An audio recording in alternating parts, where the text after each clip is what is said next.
ಎಲ್ಲರಿಗೂ ನಮಸ್ಕಾರ. ಅಂತ ಮ್ಯಾಚ್ ಗುರು CCLನಲ್ಲಿ ಕರ್ನಾಟಕ ಬುಲ್ಡೋಜರ್ಸ್ ಆನ್ ಫೈರ್ ಅಂತಲೇ ಹೇಳ್ಬೋದು.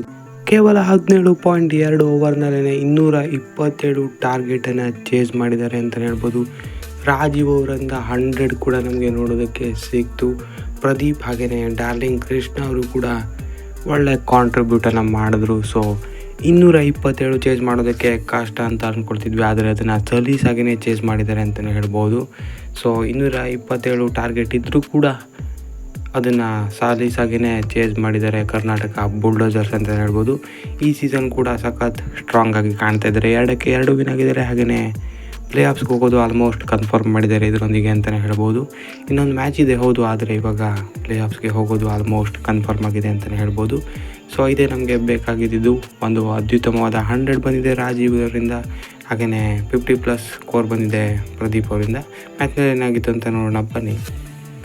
ಇವತ್ತು ತೆಲುಗು ವಾರಿಯರ್ಸ್ ಮೊದಲು ಬ್ಯಾಟಿಂಗ್ ಮಾಡ್ತಾರೆ. ಬ್ಯಾಟಿಂಗ್ ಅಂತೂ ಸಖತ್ತಾಗಿಯೇ ಮಾಡಿದ್ರು ಅಂತಲೇ ಹೇಳ್ಬೋದು ತೆಲುಗು ವಾರಿಯರ್ಸ್ ಅವರು. ಯಾಕಂದರೆ ಬೆಂಕಿ ಮೊತ್ತವನ್ನು ಕಲೆ ಹಾಕ್ತಾರೆ.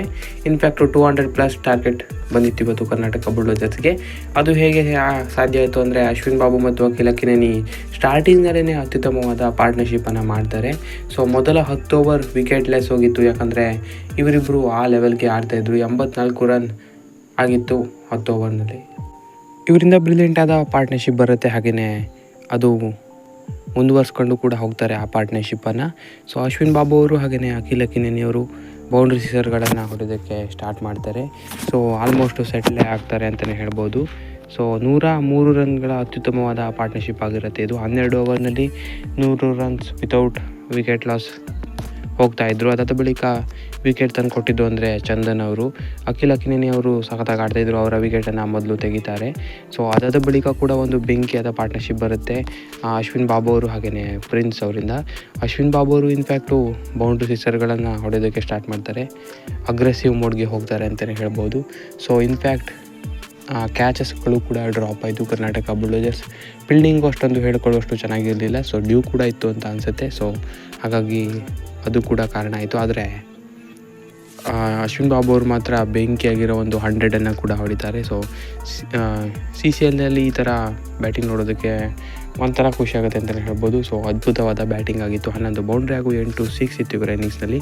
ಅದು 100 ಆದಮೇಲೂ ಕೂಡ ಇವರ ಬ್ಯಾಟಿಂಗ್ ನಿಲ್ಲೋದಿಲ್ಲ, ಯಾಕಂದರೆ ಆಮೇಲೂ ಕೂಡ ಅಬ್ಬರದ ಬ್ಯಾಟಿಂಗನ್ನು ಮಾಡ್ತಾರೆ. 69 ಬಾಲ್ನಲ್ಲಿ 132 ರನ್ ಗಳಿಸಿ ಆಮೇಲೆ ರನ್ಔಟ್ ಆಗ್ತಾರೆ. ಸೊ ಇಷ್ಟೇ ಮ್ಯಾಸಿವ್ ಕೊಡುಗೆ ಅಂತ ಹೇಳಿದ್ರೆ ತಂಡದ ಮೊತ್ತಕ್ಕೆ. ಅದಾದ ಬಳಿಕ ಸ್ವಲ್ಪ ಜಾಸ್ತಿ ಫಿನಿಷಿಂಗ್ನಲ್ಲಿ ಜಾಸ್ತಿ ಯಾರ್ದು ಏನೋ ಅಷ್ಟು ಕೊಡುಗೆ ಬಂದಿಲ್ಲ. ಸೊ ಹಾಗಾಗಿ 226 ರನ್ ಭರ್ಜರಿಯಾಗಿ 226 ರನ್ ಕಲೆ ಹಾಕ್ತಾರೆ ತೆಲುಗು ವಾರಿಯರ್ಸ್ ತಂಡ. ಪ್ರಮುಖ ಕೊಡುಗೆ ಅಂತ ಹೇಳಿದ್ರೆ ಅಶ್ವಿನ್ ಬಾಬು ಅವ್ರದ್ದೇ 132 ರನ್, ಹಾಗೆಯೇ ಅಖಿಲ್ ಅಕಿನೇನಿ 44 ರನ್ ಹೊಡೆದರು ಹಾಗೆ ಹೇಳಿದಾಗೇ. ಸೊ ಇದರೊಂದಿಗೆ ಬೃಹತ್ ಮೊತ್ತವನ್ನು ಕಲೆ ಹಾಕಿರ್ತಾರೆ. ಸೊ ಪ್ರದೀಪ್ ಅವರು 3 ಓವರ್ 29 ರನ್ ನೀಡಿ 1 ವಿಕೆಟ್. ಸುನಿಲ್ ಅವರು ಎಕ್ಸ್ಪೆನ್ಸಿವ್ ಆದರು, ತುಂಬಾ ಎಕ್ಸ್ಪೆನ್ಸಿವ್ ಆದರು. ಇನ್ಫ್ಯಾಕ್ಟ್ ಇವತ್ತು 4 ಓವರ್ 50 ರನ್ ನೀಡಿದ್ದಾರೆ. ಇನ್ನು JK ಅವರು 2 ಓವರ್ 28 ರನ್ ನೀಡಿದ್ದಾರೆ. ಸೊ ಎಲ್ಲರೂ ಕೂಡ ಎಕ್ಸ್ಪೆನ್ಸಿವೇ. ಸಚಿನ್ ಅವರು ಸ್ವಲ್ಪ ಎಕನಾಮಿಕಲ್ ಆಗಿ ಹಾಕಿದ್ದಾರೆ, 3 ಓವರ್ 28 ರನ್ನು. ಇನ್ನು ಚಂದನ್ ಅವರು ಕೂಡ ಓಕೆ 4 ಓವರ್ 39 ರನ್ ನೀಡಿ 1 ವಿಕೆಟನ್ನು ಪಡೆದಿದ್ದಾರೆ. ಇನ್ನು ಕರಣ್ ಆರ್ಯನ್ 2 ಓವರ್ 28 ರನ್ ನೀಡಿದ್ದಾರೆ. ಅರುಣ್ ಬಚ್ಚನ್ 2 ಓವರ್ 22 ರನ್ ನೀಡಿದ್ದಾರೆ. ಸೊ ಎಲ್ಲರೂ ಕೂಡ ಆಲ್ಮೋಸ್ಟ್ ಇವತ್ತು ಎಕ್ಸ್ಪೆನ್ಸಿವ್ ಆದರು ಅಂತಲೇ ಹೇಳ್ಬೋದು. ಸೊ 227 ರನ್ಗಳ ಬಿಗ್ ಟಾರ್ಗೆಟನ್ನು ಕರ್ನಾಟಕ ಬುಲ್ಡೋಜರ್ಸ್ ಎದುರು ತೆಲುಗು ವಾರಿಯರ್ಸ್ ಅವರು ಕೊಡ್ತಾರೆ. ಸೊ ಸಾಧಾರಣ ಟಾರ್ಗೆಟ್ ಏನಾಗಿರಲಿಲ್ಲ. ಸೊ ಸಖತ್ ಕಷ್ಟನೇ ಇತ್ತು. ಅದನ್ನು ಇನ್ನು ಈ ಟಾರ್ಗೆಟ್ ಕೂಡ ಚೇಸ್ ಮಾಡ್ಬೋದು ಅಂತ ಒಂದು ಹೋಪ್ ಕೊಟ್ಟಿದ್ದು ಅಂದರೆ ಸ್ಟಾರ್ಟಿಂಗ್ ಬಂದಂತಹ ಒಂದು ಬೆಂಕಿ ಪಾರ್ಟ್ನರ್ಶಿಪ್. ರಾಜೀವ್ ಮತ್ತು ಪ್ರದೀಪ್ ಅವರು ಬೆಂಕಿ ಸ್ಟಾರ್ಟನ್ನು ಕೊಟ್ಟರು ಅಂತಲೇ ಹೇಳ್ಬೋದು. ಪವರ್ ಪ್ಲೇನಲ್ಲೇ ಬೌಂಡ್ರಿ ಸಿಕ್ಸರ್ಗಳನ್ನು ಚಚ್ಚಾಕ್ಬಿಟ್ರು ಅಂತಲೇ ಹೇಳ್ಬೋದು. ಆ ಥರ ಇತ್ತು ಸ್ಟಾರ್ಟು, ಚಚ್ಚಾಕ್ಬಿಟ್ರು ಅಂತಲೇ ಹೇಳ್ಬೋದು. ಬೆಂಕಿಯಾಗಿರೋ ಸ್ಟಾರ್ಟ್ ಸಿಕ್ತು ಕರ್ನಾಟಕ ಬುಲ್ಡೋಜರ್ ತಂಡಕ್ಕೂ ಕೂಡ. ರಾಜೀವ್ ಮತ್ತು ಪ್ರದೀಪ್ ಅವರು ಬೌಂಡ್ರಿ ಸಿಕ್ಸರ್ಗಳ ಸುರಿಮಳೆಗೈದರು ಅಂತಲೇ ಹೇಳ್ಬೋದು. ಸೊ 10 ಓವರ್ನಲ್ಲೇ 100+ ದಾಟಿಬಿಟ್ಟಿದ್ರು ಕರ್ನಾಟಕ ಬುಲ್ಡೋಜರ್ಸ್ ಕೂಡ. ಇದಕ್ಕೆ ಮುಖ್ಯ ಕಾರಣ ಅಂದರೆ ಪ್ರದೀಪ್ ಹಾಗೆಯೇ ರಾಜೀವ್ ಅವರ ಬೆಂಕಿಯಾದಂತಹ ಒಂದು ಪಾರ್ಟ್ನರ್ಶಿಪ್ಪು. ಸ್ಟಾರ್ಟಿಂಗ್ ಪಾರ್ಟ್ನರ್ಶಿಪ್ಪೇ ಆಲ್ಮೋಸ್ಟ್ 130+ ಬಂದಿತ್ತು, 134 ಬಂದಿತ್ತು. 10 ಓವರ್ನಲ್ಲೇ 130 ರನ್ನನ್ನು ಗಡಿ ದಾಟಿಬಿಟ್ಟಿದ್ರು. ಎಂತಹ ಬ್ಯಾಟಿಂಗ್ ಅಂತ ಇಲ್ಲೇ ಗೊತ್ತಾಗುತ್ತೆ. ಸೊ ಈ ಟಾರ್ಗೆಟ್ ಸುಲಭ ಅಂತ ಕಾಣಿಸಿದ್ದು ಈ ಪಾರ್ಟ್ನರ್ಶಿಪ್ ಅಂತಲೇ ಹೇಳ್ಬೋದು. ಆಗಲೇ ಹೇಳಿದಾಗೇ ಪ್ರದೀಪ್ ಅದಾದ ಬಳಿಕ ಔಟ್ ಆಗ್ತಾರೆ 64 ರನ್ ಗಳಿಸಿ. ಕೇವಲ 33 ಬಾಲ್ನಲ್ಲಿ 64 ರನ್ನನ್ನು ಹೊಡಿತಾರೆ ಪ್ರದೀಪ್ ಅವರು. ಸೊ 10 ಬೌಂಡ್ರಿ ಹಾಗೂ 2 ಸಿಕ್ಸ್ ಇರುತ್ತೆ. ಮೊದಲ ವಿಕೆಟ್ ಪ್ರದೀಪ್ ರೂಪದಲ್ಲಿ ಹೋಗುತ್ತೆ. ಇದು 134 ಆದಾಗ ಹೋಗುತ್ತೆ. ಸೊ 134 ರನ್ಗಳ ಅಮೋಘ ಪಾರ್ಟ್ನರ್ಶಿಪ್ ಮಾಡ್ತಾರೆ ರಾಜೀವ್ ಮತ್ತು ಪ್ರದೀಪ್ ಅವರು. ಇನ್ನು ಅದಾದ ಬಳಿಕ ಕೂಡ ರಾಜೀವ್ ಅವರ ಆರ್ಭಟ ನಿಲ್ಲೋದಿಲ್ಲ. ಮತ್ತೊಮ್ಮೆ ಬೌಂಡ್ರಿ ಸಿಕ್ಸರ್ಗಳ ಸುರಿಮಳೆಗೆಯೋದಕ್ಕೆ ಸ್ಟಾರ್ಟ್ ಮಾಡ್ತಾರೆ. ಅವರಿಗೆ ಡಾರ್ಲಿಂಗ್ ಕೃಷ್ಣ ಕೂಡ ಸಾಥ್ ಕೊಡ್ತಾರೆ. ಸೊ ಇಬ್ಬರು ಕೂಡ ಮ್ಯಾಚನ್ನು ಈಸಿಯಾಗೇ ತಗೊಂಡೋಗ್ತಾರೆ. ಆಲ್ರೆಡಿ ಈಸಿ ಆಗಿತ್ತು ಪಂದ್ಯ, ಆದರೂ ಕೂಡ ಅದೇ ರೀತಿಯಾದಂತಹ ಫಿನಿಶ್ ನಮಗೆ ಬೇಕಿತ್ತು. ಸೊ ಅದನ್ನು ಡಾರ್ಲಿಂಗ್ ಕೃಷ್ಣ ಮತ್ತು ರಾಜೀವ್ ಅವರು ಮಾಡ್ತಾರೆ. ಯಾಕಂದರೆ ಸಲೀಸಾಗಿಯೇ ಮ್ಯಾಚನ್ನು ಎಂಡ್ ತನಕ ತಗೊಂಡೋದ್ರು ಅಂತಲೇ ಹೇಳ್ಬೋದು.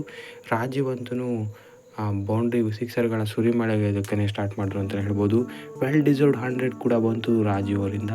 ಸೊ ಆ ಕಡೆಯಿಂದ ಒಂದು 100 ಬಂದಿದೆ, ಈ ಕಡೆಯಿಂದ ಕೂಡ ಒಂದು 100 ಬಂದಿದೆ. ಸೊ ಒಳ್ಳೆ ಮ್ಯಾಚ್ ಅಂತಲೇ ಹೇಳ್ಬೋದು. ರನ್ ಫೀಸ್ಟೇ ಹರಿದಿದೆ ಅಂತಲೇ ಹೇಳ್ಬೋದು ಈ ಮ್ಯಾಚ್ನಲ್ಲಿ. 227 ನಾರ್ಮಲ್ ಟಾರ್ಗೆಟ್ ಆಗಿರಲಿಲ್ಲ, ಆದರೂ ಕೂಡ ಈಸಿಯಾಗಿಯೇ ಚೇಸ್ ಮಾಡಿದ್ರು ಅಂತ ಹೇಳ್ಬೋದು. ಕೇವಲ 17.2 ಓವರ್ನಲ್ಲೇ ಈ ಮ್ಯಾಚು ಫಿನಿಶ್ ಆಯಿತು. ಇದಕ್ಕೆ ಪ್ರಮುಖ ಕಾರಣ ಅಂದರೆ ರಾಜೀವ್ ಮತ್ತು ಪ್ರದೀಪ್ ಅವರ ಸ್ಟಾರ್ಟಿಂಗ್ ಪಾರ್ಟ್ನರ್ಶಿಪ್. ಅದಾದ ಬಳಿಕ ರಾಜೀವ್ ಅವರ 100 ಹಾಗೆಯೇ ಅದಾದ ಬಳಿಕ ಡಾರ್ಲಿಂಗ್ ಕೃಷ್ಣ ಅವರು ಕೂಡ ಕ್ಯಾಮಿಯೋನ ಆಡ್ತಾರೆ. 41 ರನ್ಸನ್ನು ಹೊಡೆದ್ರು ಡಾರ್ಲಿಂಗ್ ಕೃಷ್ಣ ಅವರು ಕೂಡ. ಸೊ ಹಾಗಾಗಿ ಸಲೀಸಾಗಿ ಮ್ಯಾಚು ಕರ್ನಾಟಕ ಬುಲ್ಡೋಜರ್ಸ್ ಈಸಿಯಾಗಿಯೇ ವಿನ್ ಆದರೂ 9 ವಿಕೆಟ್ಗಳ ಭರ್ಜರಿ ಜಯ. 227 ಚೇಸ್ ಮಾಡಬೇಕಾದ್ರೂ ಕೂಡ 9 ವಿಕೆಟ್ಗಳ ಜಯ ಸಿಕ್ಕಿದೆ ಅಂದರೆ ಗ್ರೇಟ್ ಅಂತಲೇ ಹೇಳ್ಬೋದು.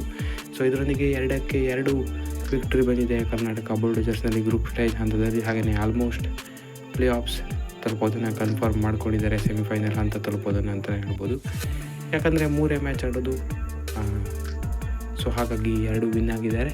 ರನ್ ರೇಟ್ ಕೂಡ ಚೆನ್ನಾಗೇ ಬರುತ್ತೆ ಈ ಮ್ಯಾಚ್ ಬಳಿಕ ಕೂಡ. ಸೊ ಹಾಗಾಗಿ ಆಲ್ಮೋಸ್ಟ್ ಪ್ಲೇ ಆಫ್ಸ್ ಅಂದರೆ ಸೆಮಿಫೈನಲ್ ತಲುಪೋದು ಕನ್ಫರ್ಮ್ ಅಂತಲೇ ಹೇಳ್ಬೋದು. ಸೊ ಇನ್ನೊಂದು ಮ್ಯಾಚ್ ಇದೆ, ಅದನ್ನು ಕೂಡ ವಿನ್ ಆಗಿಬಿಟ್ರೆ 100% ಹೋಗ್ತಾರೆ. ಆದರೆ ಇವಾಗಲೇ ಆಲ್ಮೋಸ್ಟ್ ಒಂದು 90% ಕನ್ಫರ್ಮ್ ಆಗಿದೆ ಅಂತಲೇ ಹೇಳ್ಬೋದು with positive run rate. So ಹಾಗಾಗಿ ಒಳ್ಳೆ ಮ್ಯಾಚ್ ಇವತ್ತು. ಸೊ ರಾಜೀವ್ ಅವರ ಇನ್ನಿಂಗ್ಸು ನಿಮ್ಮೆಲ್ರಿಗೂ ಹೇಗೆ ಅನಿಸ್ತು ಏನು ಅಂತ ಕಮೆಂಟ್ ಮಾಡಿ ತಿಳಿಸಿ. ಸ್ಟಾರ್ಟಿಂಗ್ ಪ್ರದೀಪ್ ಅವರ ಇನ್ನಿಂಗ್ಸ್ ಹೇಗಿತ್ತು ಎಲ್ಲ ಕೂಡ ಕಮೆಂಟ್ ಮಾಡಿ ತಿಳಿಸಿ. ಹೆಚ್ಚಿನ ವಿಡಿಯೋ ಆಗಿದೆ ಬಿಟ್ಟು ಸಬ್ಸ್ಕ್ರೈಬ್ ಮಾಡಿ. ಮುಂದಿನ ಕರ್ನಾಟಕ ಬುಲ್ಡೋಜರ್ ಮ್ಯಾಚ್ ಅಪ್ಡೇಟ್ಗಾಗಿ ಸಬ್ಸ್ಕ್ರೈಬ್ ಮಾಡಿ.